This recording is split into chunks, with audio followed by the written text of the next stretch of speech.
नमस्कार, आप देख रहे हैं डीडी समाचार। मैं हूं आपके साथ निहारिका सिंह नागर। आइए नजर डालते हैं आज की बड़ी तमाम खबरों पर।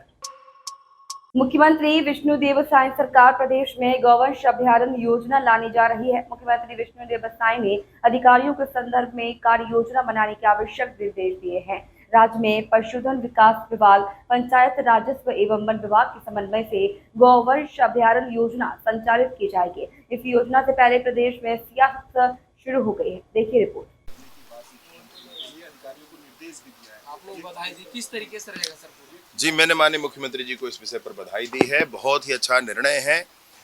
तकनीकी तौर पर आप देखेंगे तो परेशानी क्या हो रही है, गौवंश को अभी उस तरीके से जनता पाल नहीं पा रही है। जगह नहीं है, जगह की परेशानी है। विभिन्न गौठान गांव में ही था, तो गाय गांव से ही, गौठान में कोई रुझान था नहीं। रुझान मतलब घेराव कहते हैं, छत्तीसगढ़ी रुझान। तो वहां से वो खेत भी पहुंचती थी और वो सड़कों पर भी आती थी।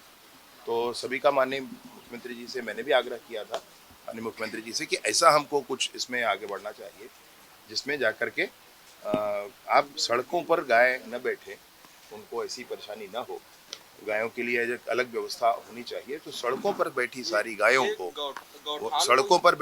गायों को वहां से हटा करके लोगों की सहमति से गांव में बातचीत करके या तो अपने घर पर रखेंगे और या फिर गौ अभ्यारण्य में रखेंगे। तो ये जो इतनी दूरी पर होगा, गांव के गौठान और नेशनल हाईवे आसपास है, इसलिए गौठान से नेशनल हाईवे आना होता है गौवंश का, और फिर गांव के गौठान से खेत भी पास है, इसलिए गौठान से वहां जाना होता है। तकनीकी तौर पर आपसे कह रहा हूँ, गौ अभ्यारण्य उन सबको ले जाकर के एक अलग स्थान पर रखना, जहां पर चिकित्सा की व्यवस्था हो, पानी की व्यवस्था हो, गोबर से अन्य बल्क में खाद बनाया जा सके। ये सारी प्रक्रिया की तरफ आगे बढ़ेंगे।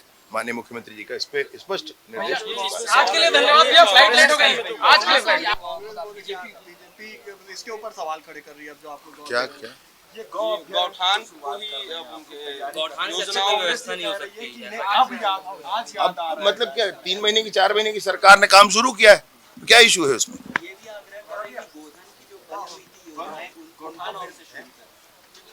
चलिए, उन योजनाओं के पीछे जो भ्रष्टाचार है उसको बंद कर दिया गया। प्रधानमंत्री कह रहे हैं कि इंडिया गठबंधन वाले को मुजरा करने दीजिए।